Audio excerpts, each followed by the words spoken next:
This is the Rustic America Technology Management Plan for ITEC 610. Rustic Americana, a subsidiary of Largo Corporation, has been realizing a decline in annual sales. What we're going to do is we're going to take a look at the current state of operations, determine if there's any impact on the operations to the sales. We're going to formulate a technology management plan to determine what type of issues and solutions can be addressed from an enterprise technology standpoint. And then we're going to put together a strategic plan for short-term and long-term approaches to help address any operational issues that affect the annual sales. The agenda is going to consist of the purpose, background, the approach. We're going to look at the traceability matrix, discuss the current issues and challenges, talk about the best practices, then do the recommended improvements and the conclusion. The purpose is to determine if Rustic America's decline in annual sales was based on the current state of operations. We're going to develop and implement a technology plan to look at the business judgment, look at the technology expertise and technology investment. We want to go ahead and coordinate with the senior managers, the IT managers, as well as the call center managers to develop a comprehensive plan. We want to go ahead and leverage the existing technology investment and finding more efficient ways to maximize the approach. The background for Rustic America, a subsidiary of Largo Corporation, specializes in direct marketing campaigns and has a web store, brick and mortar, direct mail catalog, and a website. The products consist of arts and crafts that are reflective of geography, folklore, and cultural heritage of the United States. It has a central location. The facility contains warehousing, order fulfillment, shipping, corporate management operations, and a call center. The next thing I want to talk about is the body work or the approach. In the diagram you see in front of you, you notice on the left there are 4 numbers, 1, 2, 3, 4. Those are the levels of how we're going to approach this. The first level is phases. Second level is what are we trying to approach. The third level is detailed as how we're going to approach it. And then the fourth level are the outcomes or the results of it. As you can see in the phases, there are 4 different phases, 1, 2, 3, and 4. The first phase is gathering information. The second phase is performing the analysis. The third phase is looking at the results. And then the last phase is doing recommendations. The next level you'll see are the what's. And under gather information we want to talk about what we're trying to perform. On the analysis, what type of analysis are we trying to do? The results are the same. What type of results are we trying to provide? And then the recommendations, what are we recommending? The next level we're going to look at is the how. So if you look at 1, 2, 3, and 4, those represent the different phases. So number 1, the how, we're going to look at the source of the information we gathered. Number 2, for the analysis, we're going to look at three different areas: the departments, the areas of concentration, and long-term and short-term issues and challenges. For item number 3, for the results, we're going to look at different options. Options for short-term, options for long-term, and different options for the different areas. The last area we're going to look at the recommendations, number 4. We're going to look at the approach, best practices, service transition, short and long-term recommendations. The last level we're going to look at is the outcomes. And the 1, 2, 3, and 4 correspond to the different phases. The outcomes look at the various outcome products that are happening from the what and the how from the phases. And if you notice, all the outcomes for number 1, 2, and 3, and 4 map directly to the phases and are color-coded accordingly. Next, we're going to look at the traceability matrix and how it's organized.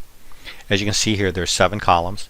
Column number 6 are the columns that we use to capture the detailed information from the gathering information phase. Columns number 1 and 2 are category and subcategories outlining the different areas and then the supporting items that have occurred in that area. These were taken off the 33 biggest business challenges growing companies face article, and it's referenced in the reference list. As you can see here, the categories are sales, human resources management, operations, and the corresponding subcategories are challenges that each area faces. Column number 3 talks about the issue and challenges. Our issues are problems that need to be addressed in near term. Challenges are items that can be addressed in the near or long term. Column number 4 is department where the item was captured in.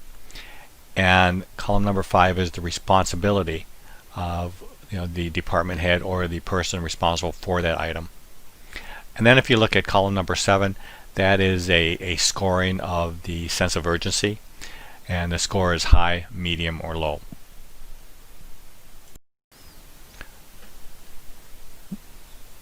This view shows the additional traceability matrix, the second one, and it contains all the items that were captured. There's a total of 46, and it outlines them and has categorized them accordingly as we discussed in the prior slide. This slide talks about the results of the captured information. Right now we're going to talk about the focus area, issues and challenges by area and department. We're looking at the number of occurrences by each department with respect to business strategy, human resources management, sales, technology, and operations. The findings show that 69% of the issues and challenges fall within the operations and technology. This slide shows the challenges and issues based on the sense of urgency by department. The two categories are challenges, which are considered for more long-term planning, and the issues are something that directly affects current business operations. And then the sense of urgency is high, which needs immediate attention, medium, you can address within the fiscal year, and then low, address whenever possible. The current findings show that the IT and call center combine of 73.8% of the total issues, and that's where we're going to be having our focus. Based on our findings and review of the issue workstream, we found that the workstream is going to focus on the high and medium issues concerning the cost and time in the following areas of information technology, which include the IT and call center departments. Also, there's some human resource and management issues that also need to be addressed. The top issues identified are downtime, affecting the customer access to online and to the web services, as well as the CSR and voice over IP calling impediments. There are software bugs that need to be addressed with respect to inventory control. All the software and hardware needs to have maintenance provided to it. Call waiting times are excessive when the customers try to call in. There's a limited number of workplace policies with respect to how employees should act within an organization and how the organization should cover it. And then there's a corporate culture that needs to be addressed. It has a very weak structured organization. Next area we want to look at are the best practices. We've used references from the General Accounting Office to help provide guidance and structure. What we accumulated is the best practices in that regard. Things we want to look at are accountability, where managers and stakeholders are held accountable for using the technology. We're going to go ahead and implement a service lifecycle to capture the service strategy, service design, transition, operation, and continued service improvement. We're going to look at improving the technology to support the call center and the warehouse operations. In addition, there's a resource management concern where we have to deploy the resources to the right areas that need the additional support and help. The last thing I want to do is improve performance. Technology alone will not solve the problem. There needs to be a review of the current policies and procedures in the workplace. Next area we're going to look at is operational improvements. The operational improvement recommendation here is to implement a formal service lifestyle. It consists of a service strategy, service design, a service transition plan, service operational plan, and a continued service improvement plan. The focus of this service improvement are going to be in the call center and supporting IT operations. And through our analysis, we found that a total of 73.7% of issues and 65.2% of the challenges fall within the call center and IT support operations. The analysis also has shown that a number of the improvements that need to happen fall within solving productivity problems. Right now, if you look at this graph, the findings are that 47.6% of the items that were captured were identified in this subcategory, solving productivity problems.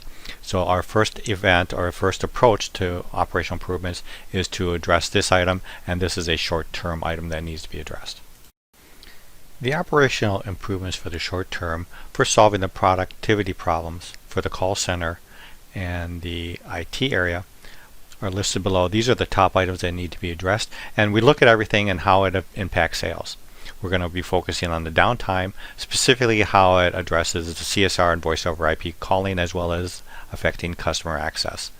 In addition, we'll be looking at software and maintenance upgrades, average wait times, workplace policies, and the corporate culture. The long-term operational improvements consist of the goals to be able to respond to the expansion and contraction of the business. We want to focus our operations and continuous service improvements on the operation and technology areas to supporting the call center, corporate, human resources, and IT. We want to implement a service strategy, and our first thing we want to do is plan on transitioning to an infrastructure as a service model to make sure that we have a long-term stability and continued operational service. The IaaS provides performance and scalability software to ensure that business continuity and contiguous operations are enforced. It provides infrastructure management, managing instances, including the deployment, configuration, testing, and performance monitoring of it. Provisions equipment and configuration management, backup and recovery management services. It provides insight and control over deployment operations and environments for capacity planning and security. It also allows to have an adaptive infrastructure that can scale accordingly. In summary, the long-term improvements for long-term consists of executive management, looking at the corporate culture and a means to reorganize and make the organization accountable, really promoting a corporate culture. In addition, it needs to expand its mission statement. The HR group or HR management needs to really work on their workplace policies, ensuring that it's developed, modified, and then an enforcement of the workplace environment. Moving to an infrastructure as a service and cloud computing helps address the various downtime issues with respect to customer access, including the call center access and voice over IP calling. Manages the voice over IP high volume calling, reducing the lower wait times. Helps address the ability to manage the software bugs, makes accountable the software bugs to the cloud vendor, and also the software and hardware maintenance that can be managed by the cloud vendor as well. In a review of the timeline is broken into short term within the current fiscal year, and then the long term, which is past the current fiscal year. If you look, we have multiple items here that span the current fiscal year and the and beyond. We're looking at the service strategy that needs to be implemented and managed throughout the life cycle. The corporate culture also needs to be maintained and managed. The human resources need to be looked at through the entire, not only the current year and long term. We're going to look at the short-term issues we want to deal with this year: the average wait times, corporate culture, the downtime, the bugs, hardware maintenance, and workplace policies. Everything that we want to do is we want to review this and see if the modifications here help manage the sales metrics to ensure that the sales aren't declining. Next thing we want to do is we want to move to the infrastructure as a service implementation starting the following next year. We want to reorganize the IT staff, and also we want to train and manage the call center staffing based on the expansion, hopefully the expansion of the sales services. In conclusion, Rustic Americana is a viable company that has an easy ability to succeed. It needs to just put it together a plan to be able to respond and contract to the business. The primary functional areas that need improvement are the call center and IT departments, really focusing on the service operation and continue improvement plans to look at the short-term and long-term improvement recommendations. Once the short-term issues are addressed, it will review the impact of sales, and then implement it into a long-term solution to provide a stable technology infrastructure, expanding the corporate culture, and improving the workplace policies. The next two slides are the references for the paper as well as this slideware. Thank you for viewing the presentation.